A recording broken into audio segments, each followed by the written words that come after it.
কেমন আছেন সবাই? আশা করছি সবাই ভালো। আমরাও আলহামদুলিল্লাহ ভালো আছি। বাগানে গেলেই দেখতে পাই এই কবুতরের কি বলে এক ঝাঁক কবুতর। তো ওরা একটা গাছের উপরে বসে আছে দেখলাম, আর যেন দেখলাম কি যেন খাচ্ছে। তো ভাবলাম কাছে গিয়ে দেখি। ওরা ওই গাছে একটা গোটার মতো হয়, ওইটাই খাচ্ছে। যেহেতু আমি এখন খাবার দিই না, ওরা কি করবে, এদিক দিয়ে এসে ঘোরাঘুরি করে।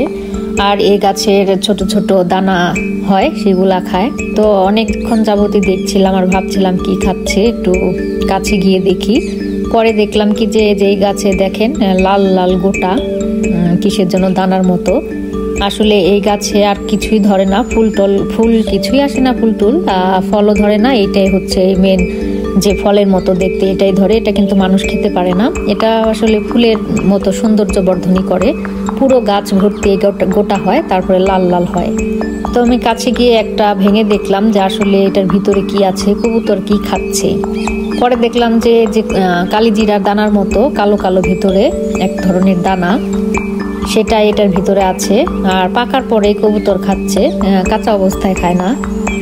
আসলে সেটাই বলতে হয় যে আল্লাহ আসলে সবার রিজিকের ব্যবস্থাই করে থাকেন, যে কোনো প্রাণীর রিজিকের ব্যবস্থা করে থাকেন। আমি খেতে দেই নেই তাতে কি, আল্লাহ কিন্তু ওদের রিজিকের ব্যবস্থা কোনো না কোনোভাবে অবশ্যই করে রেখেছে। তো যাই হোক, আমরা একটা অর্ডার করেছিলাম ইন্ডাকশন চুলা, তো অ্যামাজনে অর্ডার করেছিলাম, সেটা আসলো। তো খুলে দেখি যে আসলে ভেতরটা কেমন, আর যেমনটা অর্ডার করেছি ঠিক তেমনটাই আছে কিনা। তো ভাবলাম আপনাদের সাথে একটু শেয়ার করি। তো ছোট কি বড়, অনলাইনে অর্ডার করলে আসলে ওখানে সব ডিটেলস লেখাই থাকে, তারপরও মনের মধ্যে একটা সন্দেহ থাকে যে জিনিসটা কেমন হলো একটু দেখি। মানে বাসায় আসলে তো তাড়াতাড়ি খুলতে ইচ্ছা করে যে জিনিসটা ভেতরে আসলে যেভাবে অর্ডার করেছিস ঠিক সেমনটাই আছে কিনা। আমার মতো হয়তো বা সবারই এরকমই একটু কিউরিওসিটি জাগে মনে। সরাসরি দোকান থেকে কিনলে যেমন আমরা দেখে শুনে কিনতে পারি, একবার না হলো 2বার 3বার দেখতে পারি, কিন্তু অনলাইন তো আমরা ছবিতে দেখি তারপর অর্ডার করি। তো এখানে অ্যামাজনে অর্ডার করলে আপনার জিনিসের মান খুবই ভালো থাকে, আমরা সবসময় সেটাই করে থাকি। তো জিনিসটা কেনার পরে একটু মেপে দেখলাম যে আমি যে হাঁড়িতে রান্না করব, যে কড়াই দিয়ে, সেটা কি ঠিক আছে কিনা, না চুলাটা বেশি ছোট হয়ে গেল। যে সেটাই মাপ দেওয়ার জন্য এই ফ্রাই প্যানটা বসালাম। আর এই ফ্রাই প্যানটা আমার নতুন কেনা, একবার কি 2বার রান্না করেছি, ওয়ালমার্ট থেকে নিয়েছিলাম। জিনিসটা খুবই ভালো, একটু ওজন। আমি দেখেছি যে ফ্রাই প্যান আপনি যদি একটু ওজন দেখে কিনেন, পাতলাটা না কিনে, তাহলে অনেক ভালো হয়। ওজনটা আসলে বেশি দিন টেকসই হয়, নষ্ট হয় খুব কম তাড়াতাড়ি। তো আমার হাজবেন্ডের যে কথা সেই কাজ, সে অলরেডি সেট করে ফেললো। এখানে আমাদের পেছনে একটা কারেন্টের লাইন ছিল, গ্যাসের লাইনও আছে, কারেন্টের লাইনও আছে, তো সুবিধা আর কি। তো আর একটু মাল্টিপ্লাগ দিয়ে একটু কাছে এনে দিল। তো এখন দেখি যে ঠিকঠাক মতো আসলে হচ্ছে কিনা কাজটা, না হলে তো আবার ফেরত দিতে হবে। তো যাক, আলহামদুলিল্লাহ ভালোই ছিল, চুলাটা খারাপ না। আর চুলাটার কিন্তু আর একটা বিশেষত্ব আছে, এটা হলো আপনার চুলার আশপাশ দিয়ে গরম হবে না, শুধু যেটুকু তাপ হবে শুধু সেইটুকুই তাপ হবে। এবং কি আপনি যখন পাতিলটা চুলা থেকে উঠাই ফেলবেন, তখন চুলা কিন্তু অটোমেটিক্যালি টার্ন অফ হয়ে যাবে, এটা অটোমেটিক্যালি বন্ধ হবে, চুলা জ্বলতে থাকবে না। আপনার চুলার উপরে যদি কোনো পাত্র না থাকে, তাহলে চুলাটা জ্বলবে না, আর চুলার উপরে পাত্র দিবেন আর জ্বলবে। তো এই জিনিসটা খুবই ভালো ছিল। এটা আসলে ওরা সেফটির কারণেই করেছে, যেটা আর কি আমার হাজবেন্ড বলল। আর এটার মধ্যে আবার সমস্যা, সব ধরনের পাতিলও দেওয়া যায় না, স্পেসিফিক কিছু হাঁড়ি আছে, সেগুলাই আপনার ইউজ করতে হবে। এটাও একটা মানে কি বলে, ওই চুলার কন্ডিশনের কারণেই হয়েছে। আমি ভেবেছিলাম যে কোনো হাঁড়ি আমি ব্যবহার করতে পারবো, তবে আনার পরে সেটা আমি বুঝতে পারলাম। পরে আমার হাজবেন্ড বলছিল যে তাহলে ফেরত দে। আমি বলি না থাক, এটা একটা সেফটি, যে একা একা চুলা জ্বলবে না, লাইন থাকবে ঠিকই কিন্তু জ্বলবে না।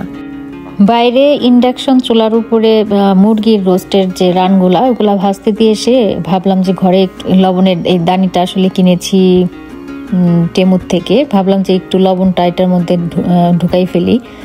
অনেক দিন যাবত কিনেছি, কিন্তু এই অলসতার কারণে এটা ক্লিনও করা হচ্ছিল না, লবণটা রাখাও হচ্ছিল না।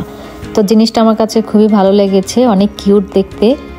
তো এই আর কি, যার টিমু থেকে আমি লবণের এবং কি তেলের যে পাত্র দুইটা কিনেছি, খুবই ভালো, কিউট, অনেক ভাল লাগে, ম্যাটেরিয়ালসটাও ভালো ছিল।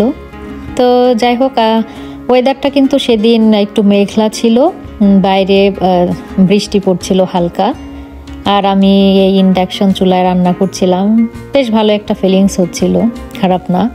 আর আপাতত চেয়ারের উপরে ইন্ডাকশন চুলাটা বসিয়েছি, পরে হয়তো বা একটা টেবিলের উপরে বসাবো, আপাতত কাজ চলুক।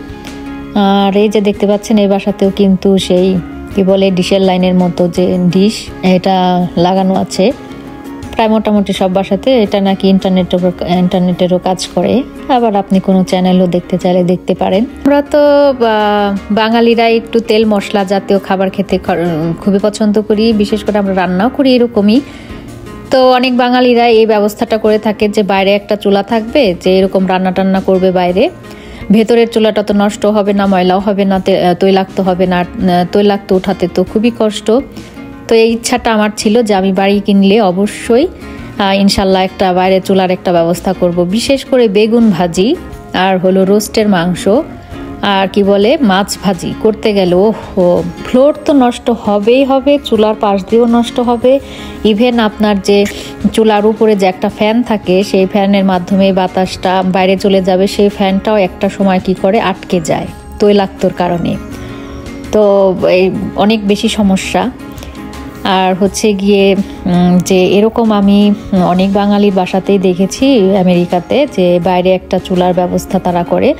আর যাদের বাসায় কিনা মাঝে মধ্যে পার্টি হয়, তারা তো বাইরে একটা চুলার ব্যবস্থা অবশ্যই রাখে, কারণ অনেক বেশি রান্না করতে গেলে বাইরে বড় চুলার দরকার হয়। তো আমার এটাই আর কি খুবই ইচ্ছা ছিল যে আমি বাড়ি কিনলে একটা বাইরে চুলা রাখবো।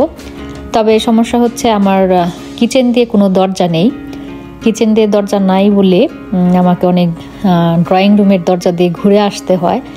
তো জানলা আছে, জানলার দিয়ে আমি ওই দরজার কাজের ব্যবহারটাই করে থাকি। আমরা আবার বিকালে একটু হাঁটতে বের হয়েছিলাম, ওয়েদারটা খুবই ভালো ছিল। আর এখন তো গরম না, একটু বাইরে হাঁটতে বের হলে খুবই আরাম লাগে। ঠিক আমাদের বাসার যে এরিয়াটা আছে সেখানে আমরা বের হয়েছি।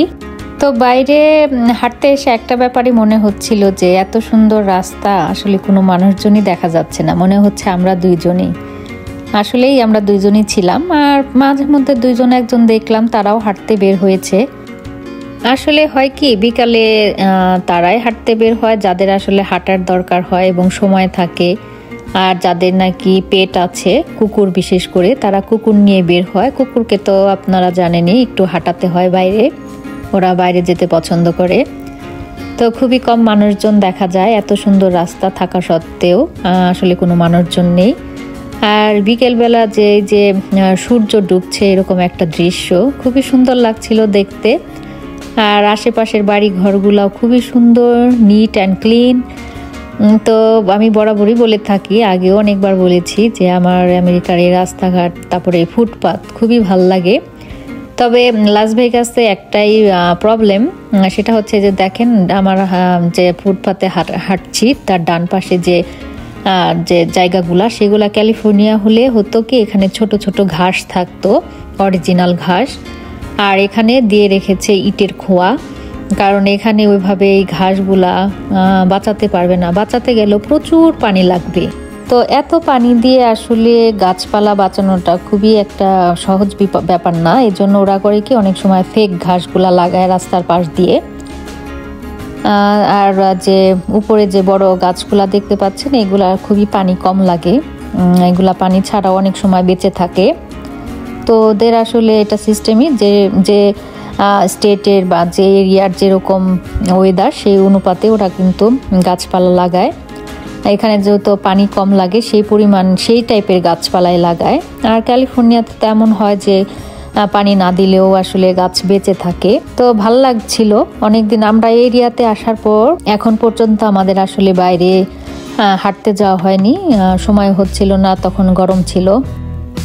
আমরা আসলে সব সময় চেষ্টা করি যে কোনো নতুন এরিয়াতে থাকার পর আশপাশটা একটু ঘুরে দেখি, যে আশপাশটা কেমন, দোকানপাট কত দূর। এটা আসলে মনে হয় সবাই করে থাকে, এটা আসলে সবার করা উচিত, যেহেতু আপনি যে এরিয়াতে আছেন সেটা কেমন পরিবেশ সেটা দেখাটা খুবই জরুরি। আর দোকানপাটগুলো তো অবশ্যই কত দূর আপনি হেঁটে যেতে পারবেন কিনা, কতটুকু এরিয়ার মধ্যে সব কিছু পাওয়া যায়। আর হাঁটছিলাম আর এক একটা বাড়ি দেখছিলাম, সবই আমেরিকান ওয়েস্টের বাড়ি। আমরা যে কোম্পানির কিনেছি সেইগুলা, এইটা কিন্তু সেই এরিয়ারই আমেরিকান ওয়েস্ট। তো খুবই ডিজাইনেবল বাড়িগুলা, আর ফ্রন্ট ইয়ার্ড ব্যাক ইয়ার্ডও ছিল সুন্দর সুন্দর। আর দেখেন আমরা এতক্ষণ যাবৎ হাঁটছি, একটা মানে গাড়ি খুবই কম, মানে হয়তোবা যাদের এই এরিয়াতে বাড়ি আছে তারাই শুধু গাড়ি নিয়ে আসছে আর যাচ্ছে, তাছাড়া একটা গাড়িও দেখা যাচ্ছে না, মানুষজন দেখা যাচ্ছে না। তো আজকের ভিডিওটা বেশ বড় হয়ে গেল, ভালো লাগলে অবশ্যই দেখবেন, লাইক করবেন, কমেন্টস করতে অবশ্যই ভুলবেন না। আর কেমন লাগলো আজকের ভিডিওটা আমাকে অবশ্যই জানাবেন। আপনারা সবাই ভালো থাকবেন, দেখা হবে অন্য আরেকটা ভিডিওতে। আল্লাহ হাফেজ।